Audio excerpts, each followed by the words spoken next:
So thank you very much for that very kind introduction. It's delightful to be here in the Netherlands, in Nijmegen. I want to thank my publisher, Atlas Contact, Radboud University, and all the other people that had a role in sponsoring this event. I must say, you know, of all of the countries in Europe where I've talked, the Netherlands has been one of the friendliest, and I've had, you know, some of the deepest contacts. And I've also tried to follow your politics over the years as I've come here. And so I really appreciate this opportunity to talk to you about what I think is a pretty important subject, which is the role that identity plays in what I think is a current crisis of global democracy. So the basic argument that I want to make is that world politics is shifting from an axis that had been defined between a left and a right, which ideologically disagreed over essentially economic issues. The left wanted more equality, more social protection, a stronger state that could provide services and redistribution to citizens. The right wanted more economic freedom. They liked capitalism and markets and wanted, you know, more socially conservative values. That was the basic dichotomy in much of the 20th century. I would say that today, with the rise of leaders like President Erdogan in Turkey, Prime Minister Orban in Hungary, Mr. Kaczynski, the Law and Justice Party in Poland, the people who voted for Brexit in Britain, and then finally, Donald Trump, my president in the United States, we are now living in a world that is shifting towards an axis that is defined not by that traditional left-right spectrum, but by identity. If you want to know what that means in a very concrete way, consider the way that Donald Trump talked before the midterm election last November. He was advised by the traditional Republicans to say that unemployment is very low, the economy is growing, everybody has a job because of our tax cuts and the great deregulation that we've been doing. Trump listened and he basically said, "Thank you very much." And he went on to talk about the threat posed by these terrible migrant caravans that were approaching the southern border of the United States. He talked about wanting to take away birthright citizenship from immigrants. He said that he was going to send the army. He did send the army to the southern border to defend America against this immigrant invasion. That is what it means to be a politician who cares about identity rather than economics. And I'm afraid that that list of other populist politicians that I mentioned are part of that larger group. So I want to walk you through a number of definitions. I'm sorry about this, but you have to understand I'm a professor and a political scientist, so we have to get some of these concepts straight, and then try to explain, I think, what the different varieties of populism are and why the particular kind that's appeared here, especially in Northern Europe, is problematic. Political scientists, by the way, don't agree on the definition of populism, but I think there's three that I think are relevant, all right?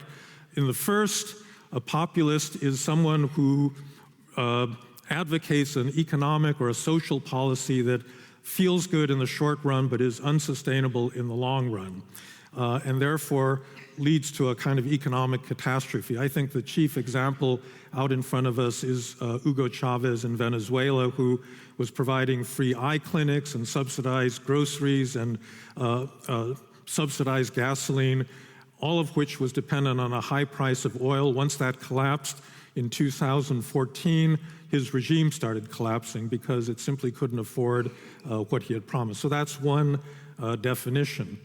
The second definition has to do with a certain style of politics. A populist politician tends to be charismatic. That is to say, they have a direct relationship with the people that they claim to represent, and that charisma is expressed in only their person and not in institutions. And in fact, most populist politicians don't like institutions, and they seek to do whatever they can to undermine institutions, because institutions, like the rule of law, like a free media, like an impartial bureaucracy, these all stand in the way of the populist leader accomplishing his or her purposes. So again, I'm going to pick on Donald Trump a lot tonight. You'll have to bear with me, but for an American, it's hard to get away from him. But when he was nominated by the Republican Party in 2016, he said, "I alone understand your problems, and I alone can fix them." And he's gone on to attack all of the major American institutions that he didn't like. He began by attacking the intelligence community. He's attacked the FBI and the Justice Department because he's afraid that they're going to go after him and his family. He's attacked the media as enemies of the American people. I think the last world leader to say something like that was actually Joseph Stalin. In general has launched a broad attack on those check and balance institutions that are necessary to maintain a real liberal democracy. The final definition of populism has to do with who the people are. So populist claims to represent the people, but oftentimes it's not the whole people, not everybody that lives in the country. Oftentimes it's a certain ethnic group, a certain favored ethnic group, or a certain traditional population with certain kinds of values and not others. So again, as a contemporary example, Viktor Orban in Hungary has said very clearly, Hungarian national identity is based on Hungarian ethnicity. And for the same reasons that this was problematic when Adolf Hitler said it, it's problematic when Viktor Orban says that, because it means that there are a lot of non-Hungarians living in Hungary that somehow are not part of that national identity.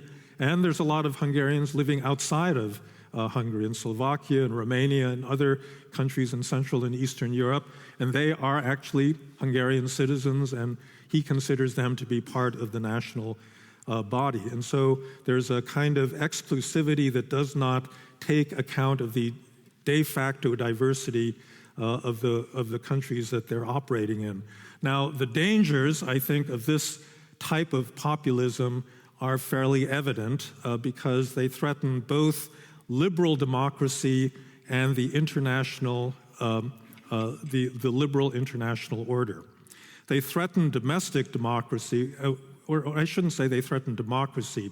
I think what these populists are doing is to attack or to use their democratic legitimacy to attack the liberal part of liberal democracy, meaning they say, I have a democratic mandate from the people, and therefore if you, a court or a judge, say that I can't do that, I'm going to try to get rid of you or replace you or ignore what you tell me. If you criticize me in the press, I'm going to have my friends buy your newspaper so that your voice will be shut down. And so it's the check and balance institutions of liberal democracy that are under threat from this kind of populism. And that damage has already been done in a number of members of the European Union, a union that is dedicated to maintaining high standards of democratic practice. The other danger that populism presents is to the international liberal order itself. We are living in a world that has been created by a number of democratic countries in the 70-plus years since the end of the Second World War, in which we have created economic institutions that have promoted the movement of goods, services, investment, people, ideas across international borders, because this is going to lead to the mutual prosperity of everyone. This is what you learn if you take a basic course in international trade theory. And I want to just remind everybody in this room that system worked. We have gone through a remarkable period of economic growth in which hundreds of millions of people have been lifted out of poverty in many parts of the world. It's growth that is extended to virtually all regions of the world. And it's not just increasing incomes, it's under 5 mortality, it's maternal health, it's a lot of the complex measures of development that we now see important. Female empowerment has increased dramatically over this period. There's also a political core to the liberal order, which has to do with the mutual support that liberal democracies have given one another. That extends through various security alliances like NATO, the North Atlantic Treaty Organization, US-Japan, US-South Korea alliances that have secured a remarkable period of peace. Together, this economic growth and this framework of security has led to the widespread proliferation of democracies around the world. So in the year 1970, there were only about 35 democracies, electoral democracies in the world. By the first decade of the 21st century, that number had increased to about 115 to 120, depending on how you define a democracy. All right, so this is a pretty successful record. Steven Pinker has written a book called Enlightenment Now, where he provides a lot more empirical information that the world has actually gotten better. But the threat that is posed, I think, is both to the political and to the economic pillars of this democratic liberal order by these nationalist, populist nationalist politicians who have directly attacked the fundamental institutions here in Europe, the European Union, in the United States, NAFTA, questioning the American commitment to its traditional democratic allies, and in fact, reaching out to authoritarian leaders like Vladimir Putin or Duterte in the Philippines or Sisi in Egypt, completely undermining the moral meaning, I think, of the alliances that have provided this mutual security over the years. And so that's really, I think, the threat that we face at the present moment. So the question then is, why is this happening, and why is it happening at this particular moment? And I think here again there are another three basic reasons that have to do with economics, politics, and finally this question of identity. All right, so let's begin with economics. The idea that free trade should create prosperity for all of the countries participating in it is one of the things you learn in international trade theory. But if you listen carefully to your professor, he or she should have told you that not every individual in every country benefits from this system. And in particular, if you have lower skills or education and you live in a rich country, you're likely to lose your job to an equally skilled person living in a developing country, in a poor country. And this is, in fact, what has happened. So there's been widespread deindustrialization in many parts of the rich world as jobs were outsourced to people in China, Vietnam, Bangladesh, other parts of the rising developing world, which was for the first time developing its own middle class and was industrializing. This has led to widespread stagnation and even regression in people's incomes for working class and lower middle class individuals, which has been quite striking. In the United States, median income for middle class people has actually fallen between the year 2000 and the present. And it means, and the problem, I think, also has a gender dimension. So as we move from an industrial economy into an information economy, women have a more natural place in it. And in fact, most employers would prefer to hire a woman than a man because she's going to be more reliable, she's going to work harder, not have behavioral problems, and so forth. And so a lot of men have discovered that they, their fathers and grandfathers were earning the major income in the family, providing for the family, and now they're the ones that are unemployed, and it's their wife or their girlfriend that is the chief earner in the family. And so this, leads to a very big loss of both income and status. All right, so that's, I think, the proximate trigger. It was driven home to everybody by the financial crises in 2008 in the U.S. and then the Euro crisis in the Eurozone here, where the system really blew up, and it turned out that it had really not been well organized. All right? Now, the second driver of populism, I think, is political. So for many democracies, right from the beginning, the charge was that they lead to weak government.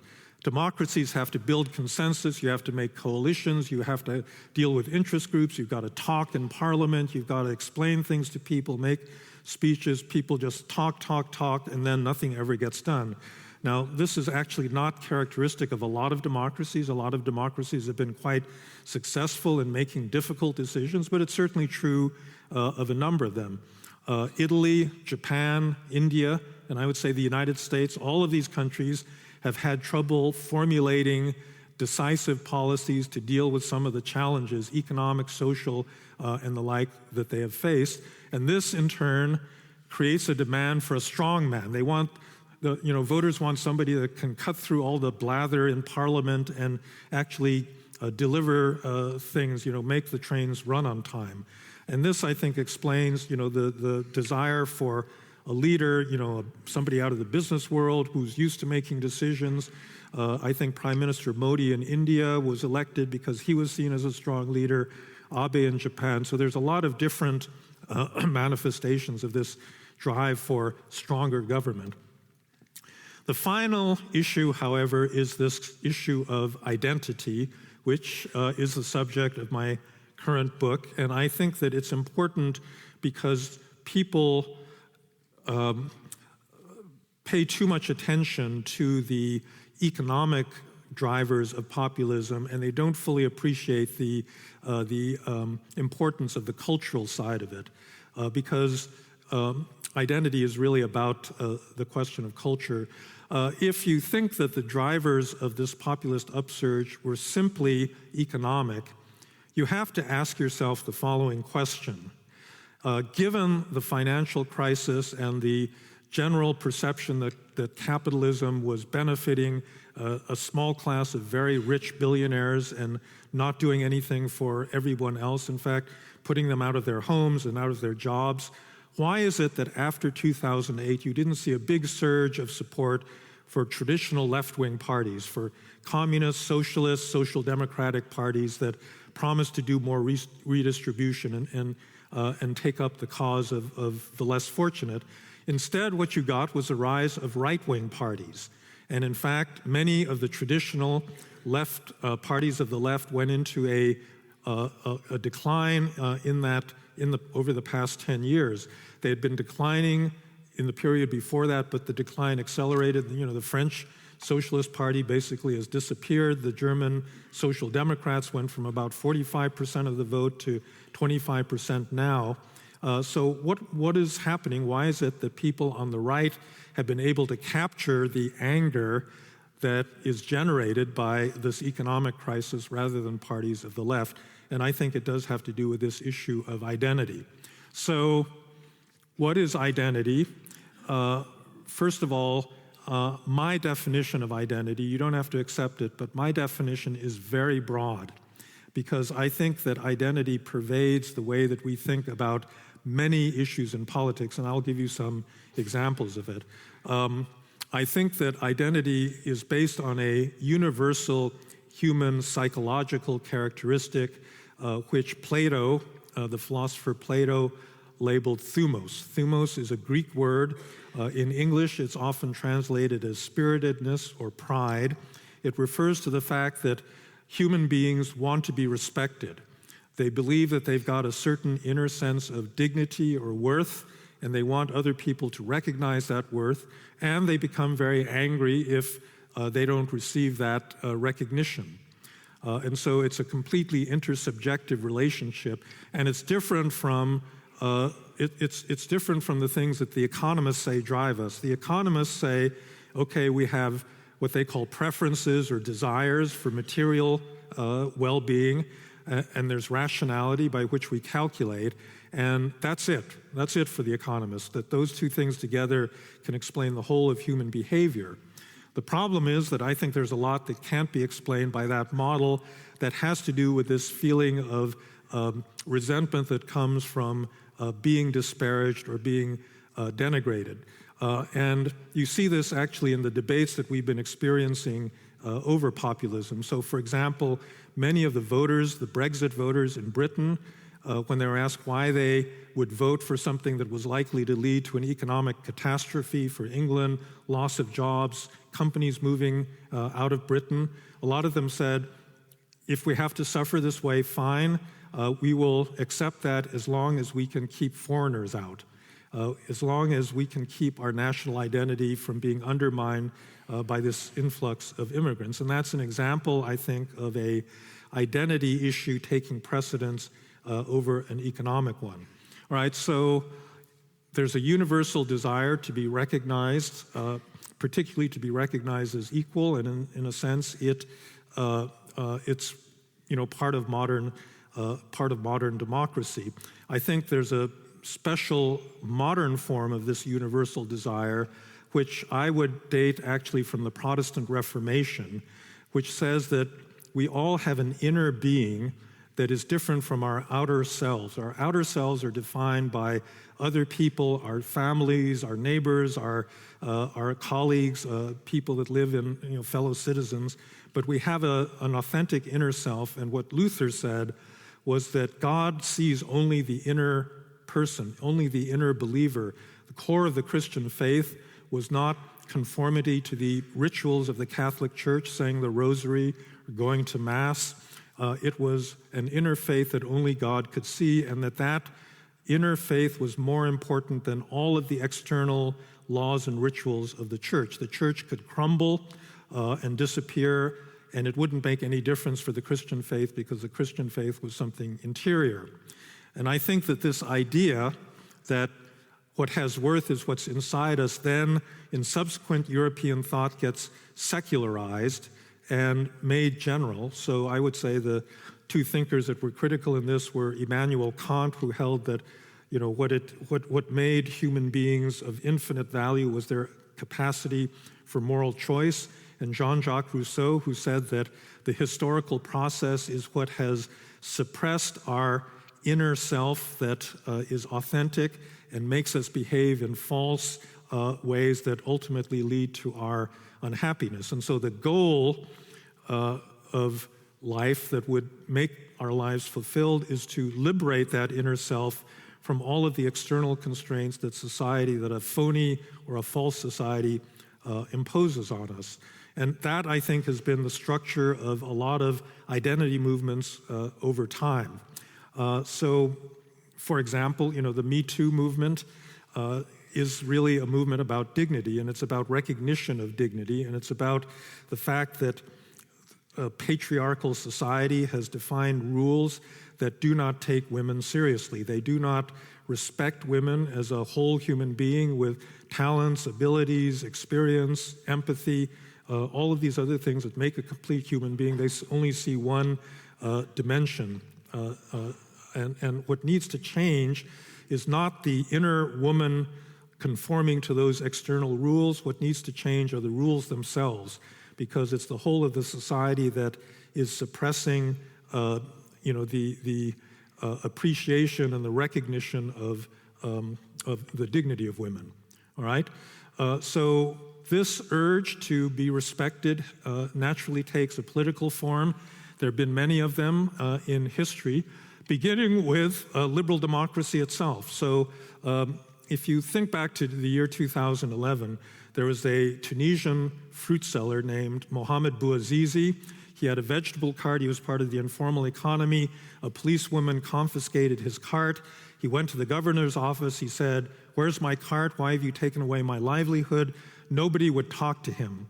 And in despair, he doused himself with gasoline, set himself on fire, and that was the incident that triggered the Arab Spring. Millions of people living in Arab dictatorships, and at that moment there really weren't anything but Arab dictatorships, saw themselves in Mohamed Bouazizi's situation. They were living under governments that did not respect their basic human dignity, right? A human being should at least deserve an answer to the question, why did you take my livelihood away? But rather they simply ignored him and treated him as if he were invisible. So I think that at the core, a liberal democracy, and particularly the liberal part of liberal democracy, actually recognizes us as human beings with an equal moral worth. It basically has to do with the fact that we are equal insofar as we are moral agents that are capable of making choices. It recognizes us by giving us rights. It gives us a right to speech, to association, to belief, and ultimately a right to vote, which means a right to share in political power so that we are considered morally capable of governing ourselves through an electoral process. In an authoritarian country, if it's a mild one like Singapore, you're treated as a child. So the government is a wise parent. It knows better than you what your self-interest is, but it doesn't trust you with the ability to make decisions on your own. If you're a dictatorship like North Korea, they don't even care about that. They really don't care if a large part of the population starves to death as long as they can pursue their own objectives. And so being treated as a citizen on a universal basis is a matter of dignity. It's a struggle for dignity. The philosopher Hegel actually argued that the end of history was a regime that would recognize people on a universal basis, and that is I think, one of the moral foundations of liberal democracy itself. However, there are other forms of recognition that lead to less happy outcomes. And the other big one, the original form of identity politics, the striving for recognition of identity, was European nationalism in the 19th century. And in fact, coming out of the French Revolution, there was a liberal strain in the rights of man that the French Revolution carried to countries throughout Europe. But there was another strain, which was French nationalism, which competed with the liberal strain throughout the rest of the century. And in a sense, a lot of 19th century European politics was fought out between these two ideologies. The revolutions of 1848, for example, in Germany, had a German nationalist side, and it also had a universalist liberal side. And unfortunately, by the early 20th century, the nationalist version of it won out. And it was a nationalism that was aggressive, intolerant, and ultimately led to violent conflict as the old empires disintegrated and a lot of new nations began struggling for recognition as independent bodies. I would argue, actually, that a lot of what we understand today as Islamic radicalism is actually also based on a desire for recognition, on a desire to be recognized. And I think this is why actually so many young European Muslims have gone to the Middle East to fight on behalf of the Islamic State or Al-Qaeda or other kinds of radical groups, because a person in that situation, I think, faces a very big identity conflict. On the one hand, they don't like the identity of their parents and grandparents, which is usually a form of village Islam. It's not terribly sophisticated. And on the other hand, they don't feel like they are accepted or well integrated into the society in which they're living. And by the way, it's not just in Europe. This can happen in a modernizing country in the Middle East, where you're confronted with a modern world and a traditional world at the same time. And under those circumstances, you begin to ask yourself the question, who am I? Am I really modern? Am I European? Am I Muslim? Am I traditional? And I think what the radical forms of Islamist ideology do is offer an answer to that question. They say, you're a member of a large ummah that extends around the world. Our brothers and sisters have been persecuted. They've been treated with disrespect by the West. And we are offering you a way to fight back. You can have agency and take control of your life in a situation in which you and your fellow Muslims are disrespected. Now, this is not the whole explanation for Islamism. There is also a genuine religious aspect to this, which also we have to take into account. But I do think that, if you look at the life histories of a lot of people who sign up for this movement, they're very confused, they're petty criminals, they come from broken families, they don't have a clear place in their societies, and all of a sudden, this kind of a movement and this kind of an ideology gives them a location where they can where they can see themselves very clearly. All right, so as you can see, there's a lot of different strands and different political movements that have an identity component to them. So now we come to the emergence of identity politics, what's strictly speaking known as identity politics in contemporary discourse, which is what happens in contemporary liberal democracies. And that has a somewhat different history. I think that in liberal societies, we have accepted the premise that we are all moral agents, but the liberation of that agency has been a project so that individualism, has increased at the expense of social norms and social controls in virtually all liberal societies. We prize the liberation of that inner individual, and we particularly prize it when it's connected to a certain form of social injustice. And I think if you look at the development of identity politics in Western democracies, it really begins in the 1960s. In the US, it begins with the civil rights movement and the feminist movement in that decade. In Europe, it begins with the rethinking of what it means to be on the left after the revolutions, the uprisings, the événements of 1968. And inequality came increasingly to be seen not as something that applied to a large group like the proletariat, right? This was the understanding of Marxists and of left-wing parties throughout the 20th century, that the object of inequality was the working class as a whole, but rather came to be seen as located in specific groups that had specific grievances and specific ways of being mistreated. So the problem that women faced was very different from that of immigrants or racial minorities. And then you get the intersection of these different things, that if you're a lesbian, female, a person of color, your situation is going to be different from, somebody else that had a different combination of characteristics. And these became the rallying points for social equality. So I want to make one point really clear, because this usually comes up in the questions. I have no problem with this strand of democratic politics. And in fact, I think that this, thinking about identity in these terms and pushing back in terms of identity groups is perfectly legitimate, because the mainstream society discriminates against people in group terms. And so naturally, people that are members of these groups have common experiences, and they want a common correction to the problem. And so that was not the issue. The issue, I think, was more of a political one, having to do with the way that parties on the left interpreted inequality to apply primarily to these groups, many of which were minorities, as opposed to the traditional working class, which in most European countries and in the United States was largely white.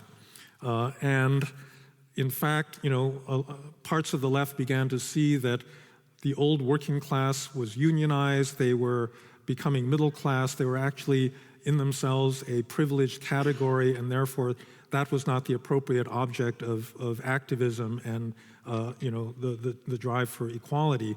And so over time, a lot of working class people began to drift from the left to the right. This defection didn't just happen in this decade. It started happening in the United States in the 1980s, when a lot of working class Democratic voters started voting for Ronald Reagan because they liked his conservative cultural and message, an identity message about Americanness better than the one that the Democrats were offering. And the other thing that began to happen was that right-wing groups began to take up the cause of identity as one of their own, but it was identity as a white person or as a member of the formerly dominant group that had defined the old national identity, that was now being displaced by all of these other groups that were claiming moral authority over them. There's a sociologist Arlie Hochschild at Berkeley that's written a very nice book. It's an ethnographic study of conservative voters in Louisiana that live, they're rural voters, they voted for the Tea Party, and she has a metaphor to explain their perception of what happened, what went wrong. They're all standing in a long queue. They're waiting to get through a door in a house that's marked the American Dream. They're raising families, they're going to work, they're playing by the rules, they're doing all the things they should be doing. And then all of a sudden they see people cutting in front of them. So these are African Americans, women, gays and lesbians, Syrian refugees, Mexican immigrants, and these people are being helped by elites that are saying, no, these other people deserve to cut in line ahead of you because they're more deserving. And she says that this metaphor explains, the mentality of people that voted for Trump. I mean, she did this study before the rise of Trump, but clearly, this was the thinking of many of the populist voters. And I would say that this kind of anti-elitist mentality where the elites are in league with people that are, rising up below you socially is characteristic of many of the other populist parties in Europe. Now, I think it's very important for us to understand this phenomenon psychologically and socially. There is a tendency on the part of many people who don't like populism to simply dismiss this as racism and xenophobia. And I think that is correct for a certain group of people that vote for populist parties. They just don't like the fact that people with brown skins or black skins are coming into their country, right? And there, I don't think we can do much except to say that they're wrong, and that's genuinely racism. But I do think that there's a certain group of those voters that actually do deserve a certain degree of sympathy when they say they are not respected.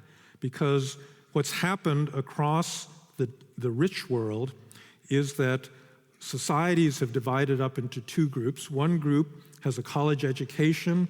They live in a big city, they're mobile, they can take advantage if they live in Europe of the mobility that Europe offers. They can marry somebody from a different country, they can live in a third country and work in yet another one, and they're connected through technology and other means with the rest of the world.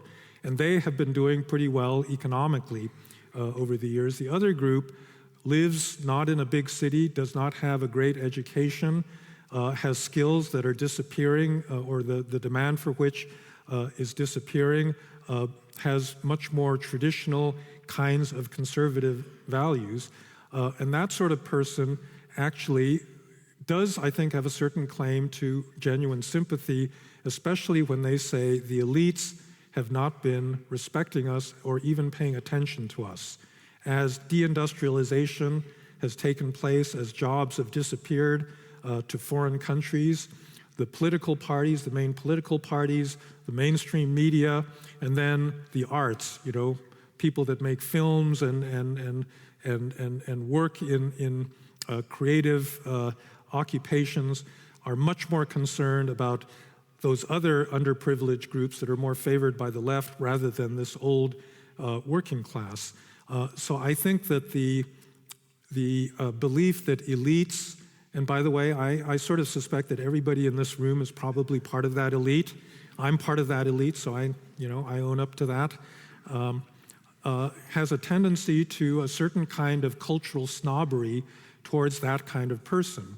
And I think that, so in addition to the Brexit voter being told, oh, your policy is going to lead to economic disaster, the person supporting Remain will start lecturing that person and saying, well, if you took basic economics, you'd see that this is really a terrible thing that you're advocating. You're essentially uneducated and you don't understand your own self-interest. So it's that kind of attitude, that kind of arrogance that I think is felt very deeply by that kind of voter, and I think that explains some of the support for these populist parties. So I'm coming to the end of what I wanted to lay out for you. I would say that, and I look forward to the discussion because I think we can talk more about some of these ideas and then some of the solutions, but I would say in terms of solutions, there's basically several categories of things. One has to do with a kind of symbolic level in which I think that we need to recognize that people are going to pursue their specific identities. Every one of us has multiple identities based on where we're born, what we do for work, who our friends are, where we live. And no one would question the fact that in many cases, if we're mistreated or part of a group that has suffered exclusion in the past, we're going to fight back with other members of our group. And there's nothing wrong with that. But I think that what we need in addition to that are integrative identities. And the nice thing about identity is that it's a very malleable concept. It can be made smaller or it can be made larger. Right now, you have a lot of opportunistic politicians that are taking specific grievances and making people more angry about them. And I think that it's possible to move in the other direction where you talk about more integrative identities. And I, for better or worse, think that those identities have to be based on something like the nation. Now, saying this in Europe, I want to make really clear, I like the European Union. I think that it's a very noble project. I think it would have been nice if the original concept had worked out where European identity displaced the individual national identities of the member states. But I think, especially after the Euro crisis, we have to admit it hasn't worked, right? Germans are willing to take care of poorer Germans because they believe they're all part of the same family, but they're not willing to take care of poorer Greeks because they don't believe that they share a common European identity with them. And that's what it would mean if that identity really was a powerful one. So for better or worse, I think national identity remains important. And it's being threatened, I think, in two directions. It's being threatened by these new right-wing nationalists that want to say national identity should be based on race or ethnicity, right? It's only a certain group of people that qualify to be part of the national community. But on the other hand, I do think that there's a certain threat from the left by people that say nation just isn't important.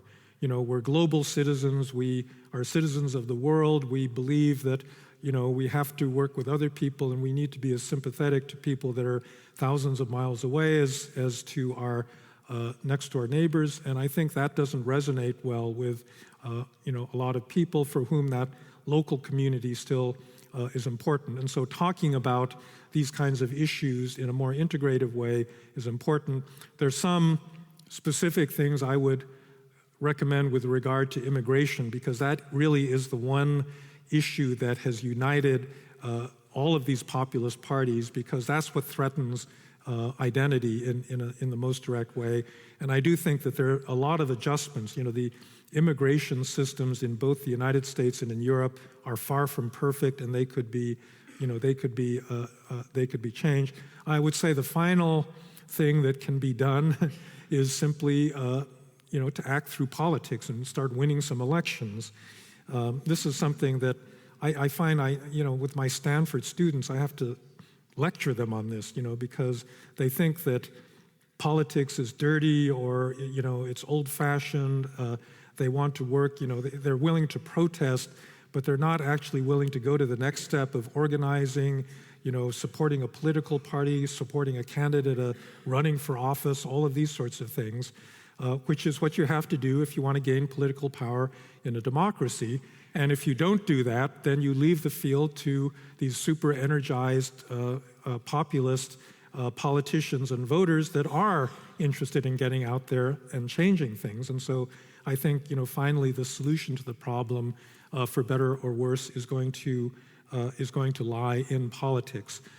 So with that, thank you for your attention, and I look forward very much to both the discussion and to your questions. Thank you.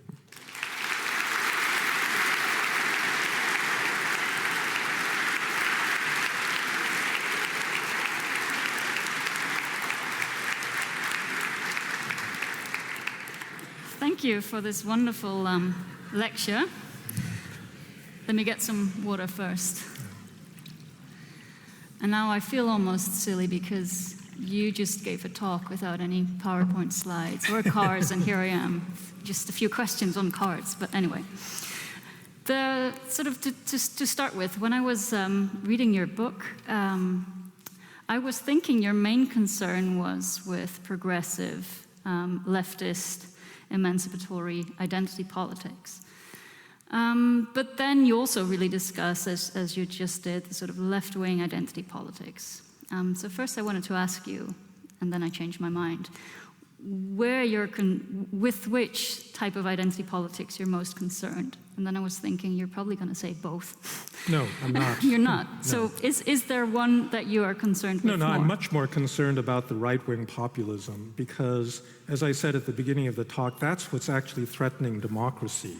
You know, you have populist politicians that are trying to undermine the independence of their judicial systems. You have right-wing politicians that are trying to muzzle an independent media. Nobody on the left is doing that. You know, I mean, they might in some future world, but they're certainly not doing that now. So I think the real threat to democracy is on the side of the, you know, the populist nationalists, and that's really the immediate danger. I think that to some extent, people on the left may not recognize the degree to which some of their views have given ammunition to, to people on the right, but the right now, I think, is the much bigger threat. Okay, so the ammunition point is, I think, interesting. So to put it bluntly, do you think that in some way these leftist identity politics movements are somehow to blame for this backlash that we're seeing now on the right? Or would you say that's too far? No, it's much too strong a statement. I think that they have contributed to some extent to it, but like I was saying, there's all these other drivers of it. You know, it has to do with globalization, it has to do with outsourcing and job loss and deindustrialization. I think that's actually, still pretty important, despite the fact that I think that these identity issues are crucial for understanding it. But there's lots of things that are creating this right-wing populist movement. The areas in which I think the left have contributed to it is mostly in the framing of the problem. So 50 years ago, a white person, either in Europe or the United States, wouldn't have even thought of themselves as a white person. They would have just said, I'm a member of whatever the country, I'm an American, or I'm Dutch, or I'm a German, and they wouldn't have thought of themselves as a member of a particular racial group that was somehow under threat. Whereas today's populists really believe that. Viktor Orban, I mean, the reason that he emphasizes Hungarian national identity is he really thinks that Hungary is under threat. Hungary is a small country. They've already lost a lot of their population. More people are moving out, month by month. And so Hungary could disappear in another 50 years, really, in a practical sense. And so I think that, it's very easy, therefore, for these populists to adopt the conceptual framework that is used by the, people on the left to say, yes, we are also an endangered minority, and we have to fight back in order to win respect from the rest of the world. Okay. So one of the things you do mention in the book, well, actually, let me read out a passage because I thought it was worth reading out.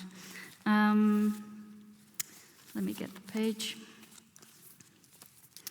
And it was actually good because you just mentioned that usually in the Q&A, people forget about how positive you actually are about a lot of these emancipatory identity politics. So let me just read this out.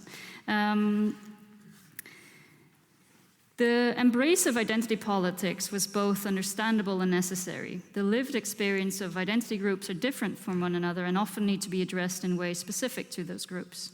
Outsiders to those groups often fail to perceive the harm they're doing to their actions, as many men realize in the wake of the Me Too movement's highlighting of sexual harassment and sexual assault.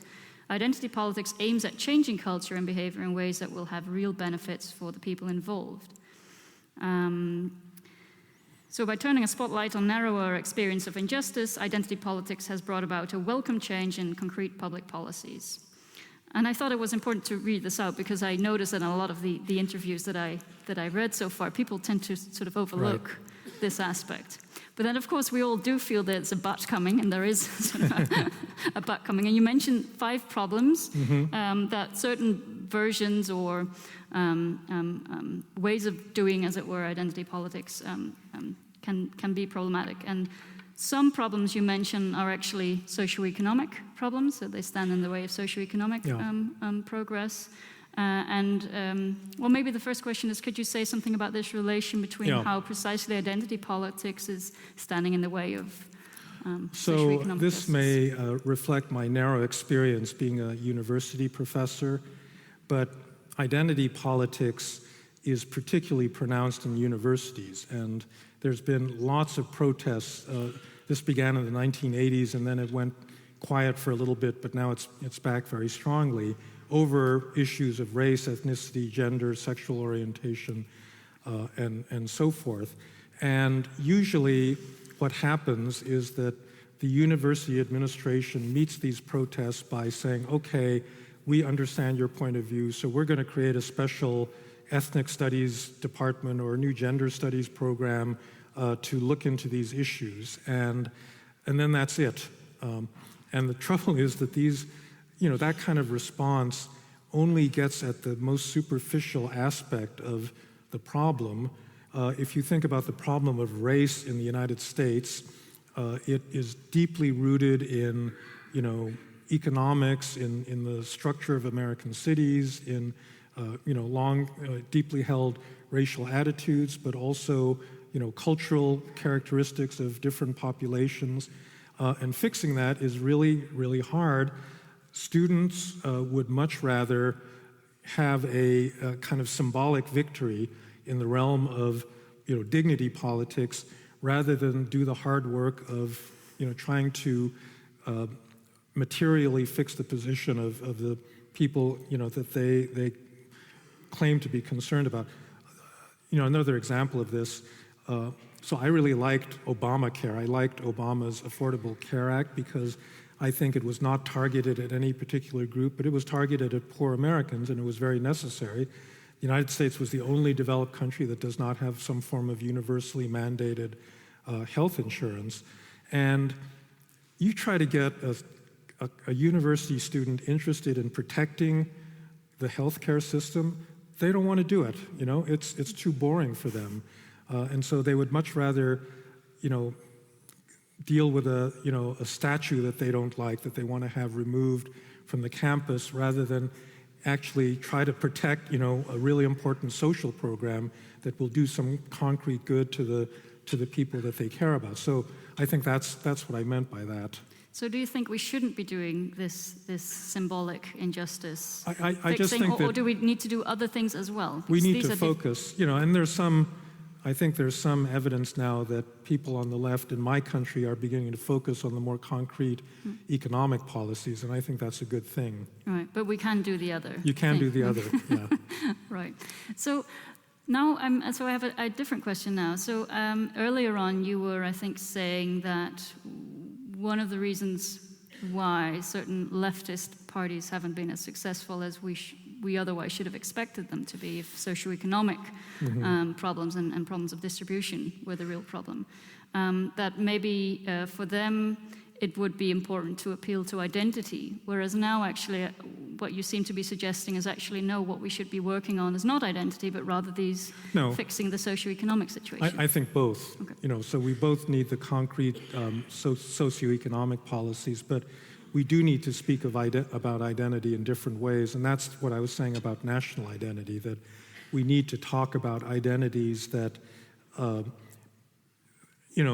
the problem is the following. In a democracy, you have to have a community, you have to have a democratic community that believes in a common set of institutions, has similar values, supporting democracy, and basically trust each other to the extent that they can disagree about concrete issues that come in front of them, but they feel that they're fellow citizens of the same democratic enterprise. I think that's what it means to have a national identity.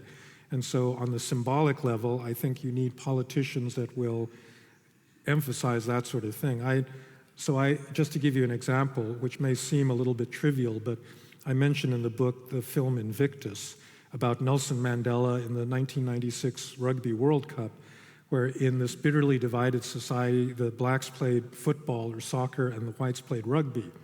And he saw it as his job as a leader to get his fellow black South Africans to root for the almost all-white national rugby team, the Springboks, because he saw sport as a symbolic, unifying factor that could help to bridge this racial divide. So that in the end it wasn't enough, but I think that's an example of what it means to enter into this symbolic identity realm and worry about integration rather than division. Okay, so the identity component has to be national identity and not the... Well, like I said, I wish there was a European identity that you could clearly substitute. It's from pessimism that you go to... Yes. Yes. Yeah. Okay. So I have another question about the concept of dignity. So you write somewhere in the book that the struggle for recognition everywhere is a struggle for dignity. And then you also mention at various places that, of course, dignity is a very ambiguous concept. Yes. and has meant different things to different people and philosophers as well. And the way I understood it is that at least there's one basic distinction between in being engaged in a struggle for recognition and trying to get respect for yourself as a human being and that you're treated equally or that you're not treated differently for contingent reasons. Yes. And the second conception has to do with a with a struggle for yourself as a specific individual with a specific identity. And this you describe as a struggle for dignity that is related mostly to authenticity or your inner self. Mm-hmm. And the way I understood it is that you regard most of the identity politics that you see going on right now as identity politics or struggle for dignity of the second type. Is that right? I think it tends to be not simply for a universal dignity that gives you rights as a citizen in a democracy. It's for the dignity of the specific way of life of your group. So, for example, at the beginning of the civil rights movement, Martin Luther King basically wanted black people to be treated the same as white people and be allowed to live in their neighborhoods and, integrate into that society. But then in later years, you had different strands of, the Black Power movement that said, no, we actually don't want to be the same as white people. We have our own culture, and we want to be respected as a different way of life, as a different culture. So it's us as a group that needs to be respected and not simply as individuals. And that, I think, it's understandable. It kind of depends what the culture is that you're demanding respect for, but there is a fundamental tension in a liberal society between respect for groups and respect for individuals, because sometimes not all cultures actually respect the individuals that live within that group. Yeah. So I think I see what you mean, and I think it might well be true that for certain individual it's going to be sort of a struggle for recognition of the second type. They want their specific worth as an individual with specific characteristics, their gender, their race, whatever it might be, respected, specifically respected, maybe that it be recognized of something that is of specific value as well. It's not just neutral. But then I actually think that a large amount of people who are engaged in these struggles wouldn't be happy to accept this description. They wouldn't be happy to say, yes, I'm engaged in the struggle for my inner worth or for authenticity. And maybe it's the framing that would put them off. But I imagine there are people who are not going to accept that this is true of them. Can you imagine the same thing, or do you think that actually most In what sense wouldn't it be true of them? I think that what they would say is, no, I'm struggling for justice. I'm struggling for equality. No, I mean, that's fine. I think a lot of them would say that. Yeah. As I said, this is not a general characteristic of identity groups, but it is definitely characteristic of some of them, right? So, so within, the LGBT movement, a lot of the political activism has indeed been simply for gay marriage and, kind of juridical equality of gay people, but there's a certain part of that community that says, no, actually, we have a different type of sexuality, and that in itself is valuable, and we ought to be respected for being different, and not simply for being, like heterosexual people. Right? So I think both of those exist at the same time. Yeah. So in a way, do you think it would be informative to have sort of empirical research? Of course, I'm always in favor of empirical research. I shouldn't be saying this as a philosopher, but still, yeah. Yeah. No, I mean, it'd be interesting how they describe their own struggle and whether they really think it's just a human rights sort of thing, or whether they really think, no, I have a specific value and I want you to respect my value specifically. You know, one of the things that makes it really hard to empirically judge this, and I don't think there are any particularly good empirical studies, is that there's a tendency, given social media and the internet, to pick outrageous examples of people that are, taking extreme forms of identity, to shut down speech or thing, and then it gets picked up in the conservative media, and it's passed around, and then people say, yeah, this is the general problem in universities or in Hollywood or things like that, and I think we honestly don't know how widespread that is. Yeah, so if there's empirical scientists in the room, go ahead.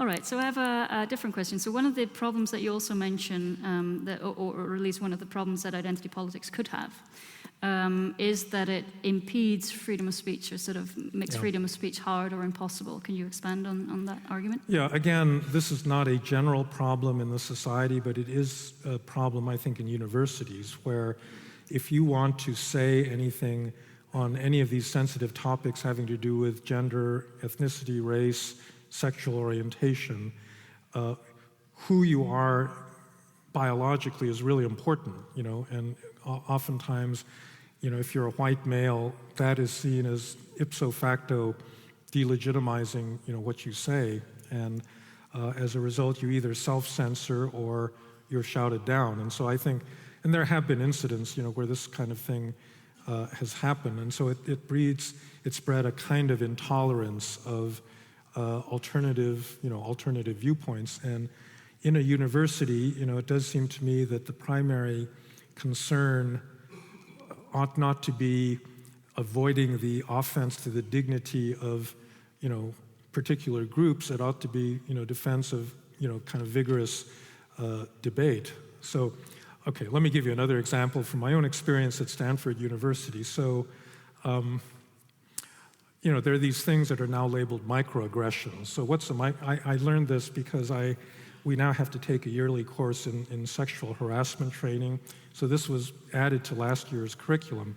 So a microaggression, an example of a microaggression is something I've experienced. So someone comes up to me and says, well, where are you from? Well, I was born in the United States. My grandfather came from Japan, but we've been living in the country for 3 generations now, right? So I say, I'm an American. And they say, no, where are you really from? And I say, well, yeah, I'm really from Chicago, and then I grew up in New York, and so forth. And so,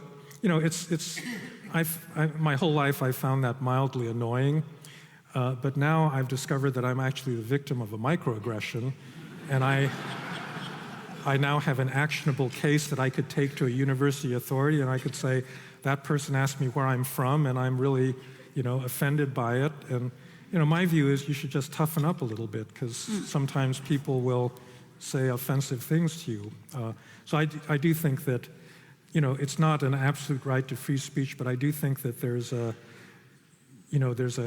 carefulness in talking about certain subjects that is not really something that universities ought to be cultivating. Right, so there's a sort of source of victimization, I think, is the notion, as you put it. That might be dangerous, if not toxic. Yes. Right.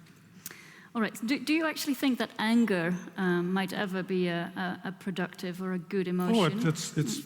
I mean, you wouldn't get any historical progress if you didn't have anger, right? Because, that's why Hegel said that the whole of the historical process is a struggle for recognition. It's slaves resenting the fact that they're slaves and wanting to be, regarded as respected as equal human beings.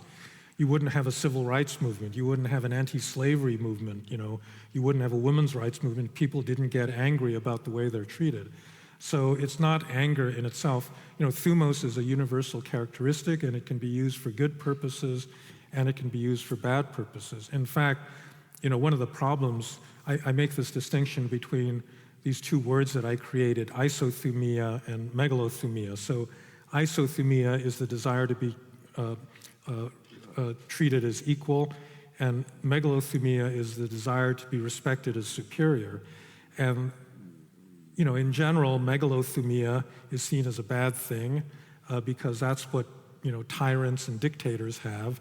But on the other hand, that's also what great opera singers or football players or, you know, anyone that wants to be excellent in any field presumably also wants the recognition of being great.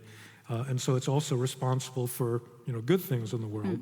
So I don't think you can really characterize it either in moral terms, or the moral judgment lies other than the fact that it comes out of thumos. Yeah, okay. So anger can be a good thing, but we shouldn't be getting angry too soon. We should also toughen up sometimes. Well, I think there's a little bit too much anger out there right now. All right, I'm going to move on to a different topic, which is your your proposal to offer also a different model to certain societal developments than the socioeconomic model. And one of the examples that you discuss in the book is the example of the homeless person who's begging for money. And you say this person has become invisible, and what's the main problem is not, in a way, that he or she doesn't have money, but is the fact that he or she has become invisible and lacks any status in the relevant sense.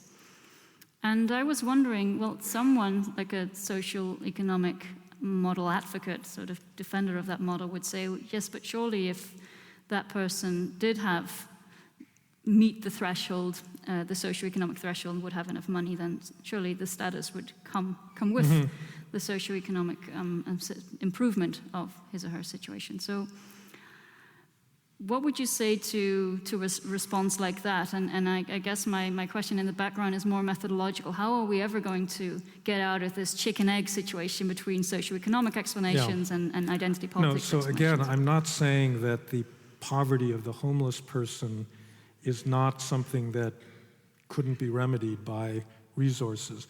I mean, with homelessness, it's actually a very complicated thing because there's usually some much deeper behavioral problem like alcoholism or drug abuse that lies behind that behavior, schizophrenia, or, you know, actually clinical conditions that make it actually very difficult to treat.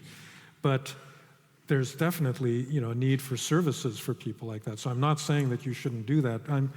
The simple point I wanted to make was that, and I've seen this in my own behavior, when somebody on the street asks you for money, a lot of times you will put money in that person's hat, but you won't look them in the eye. Why won't you look them in the eye? Because you're afraid that, you know, all of a sudden there'll be this recognition that there's another human being there, and then maybe that person will start talking to me. But I'm rushing, you know, I got to get to an appointment. I don't want to talk to this person, you know. This person doesn't really mean anything to me. And so that's why you kind of avoid any kind of really human, deeper contact, because you don't want to, the moment that you acknowledge that that person is a human being, then you actually have a certain moral obligation to, you know, deepen your relationship. And I think that we're, you know, the fact that we're reluctant to do that is also part of what makes homelessness, you know, feel bad, that, you know, people will give you money, but they won't look you in the eye and they won't engage with you. Yeah.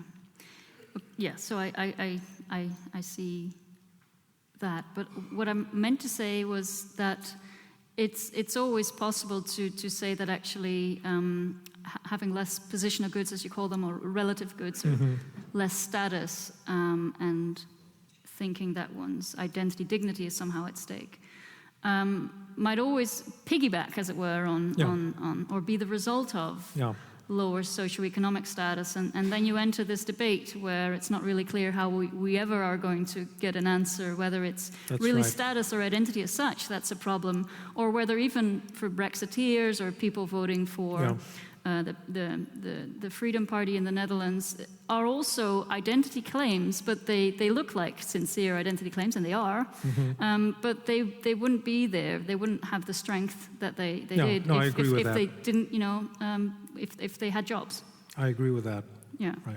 So that's a tough problem. problem. In fact, I do have one chapter in which I talk about the fact that what seems oftentimes to be economic motivation is actually a status concern, and that it's really hard to disentangle the two. So we'd actually only know to see if this book is true if we had socio-economic justice all across the world. If we still had status problems, then this would be true in a way. That would be... Well, okay, let's try the experiment. Let's try that. All right. So I wanted to talk about the solution and what you mentioned just now about national identity as well. And you were at the Buitenhof today, and there was also Sibrand Buma, and probably most of the people in the room know that Sibrand Buma proposed that we should actually, I think he said actually, well, we should have kids sing the national anthem standing up, and we should reintroduce this. And he was quite enthusiastic when you were talking about this national identity solution. And I was just wondering, maybe you could say a little bit about how this solution wouldn't slide back into populist versions of national. How do we prevent that slide from happening? Yeah, I think that this is a worry that a lot of people, especially in Europe, have because of the experience of nationalism. But I really do think it depends on leadership that defines that national identity very clearly as what I call creedal identity, based on ideas that are deeply rooted in democracy and not rooted in ethnicity. And so that has to just be said very, very explicitly. And also, it's an identity that enjoins tolerance of other people and actually acceptance of the de facto diversity of our societies. And I actually think that it has a juridical component as well, because a lot of European countries have citizenship laws. So a citizenship law is the fundamental definition of what it means to be a member of the national community. And a lot of European countries have citizenship laws that are too restrictive. And conservative parties often support these restrictive laws, and I think those need to be changed. The citizenship cannot be based on on bloodlines and who your parents were, but really on more neutral characteristics. So I think that you should be able to have a political leader that says all of that clearly. And we have a lot of countries, Canada, Australia, that don't go around invading people and don't exclude people, and they still have a pretty good sense of who they are. Right.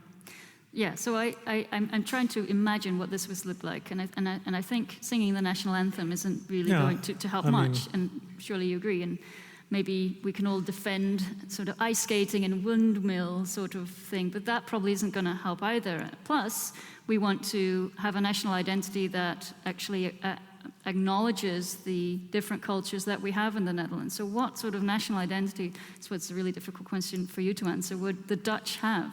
What would identify the Dutch? I am the last person in the world who can answer that question. Yeah, I thought that was going to happen. But it was, I don't know what would, if sort of symbolism isn't the right way of going, and then ethnicity isn't the right way of going. No, symbolism is fine. I mean, I think the symbolism is, actually that's what people get attached to. You just have to have the right symbols where it doesn't depend on what ethnic group you belong to, that you consider that symbol important. Yeah, so more ice skating. More ice skating. Yeah, ice skating is fine, except I guess with global warming you don't do ice skating anymore. Yes. And that was actually my last question. So a nice bridge before we open the floor to questions from the audience, which is that on this solution of kind of strengthening our national identity, how are we going to solve problems like climate change, which seems to require a global solution? If not, maybe a global identity is not going to happen. If European identity is not going to happen, but do you see a tension between trying to reinforce this national identity and tackling global problems? No, I don't see any tension at all. I mean, if you're going to get a solution to climate change, it has to be based on the international cooperation of nations. I think that there's no global body that's going to force countries to behave if the individual nations that make up the global community don't make those decisions themselves. And so I think actually strengthening the ability of a nation to actually make a cohesive decision is is pretty important if you're going to address this problem. The reason that you don't have climate change has nothing to do with identity. I think it has everything to do with a bunch of powerful incentives that are working against any politician that wants to, push strongly for a policy that will cost a lot in the short run and will give benefits to people living in other countries or in other generations. I think that's the basic. Yeah. Well, plus a huge collective action problem where, India is going to add as much carbon to the atmosphere in the next decade as Europe is planning to take out of the atmosphere. And, so in a sense, why bother if you can't get everybody to go on? So that's just one of the intrinsic problems of solving that problem. Yeah.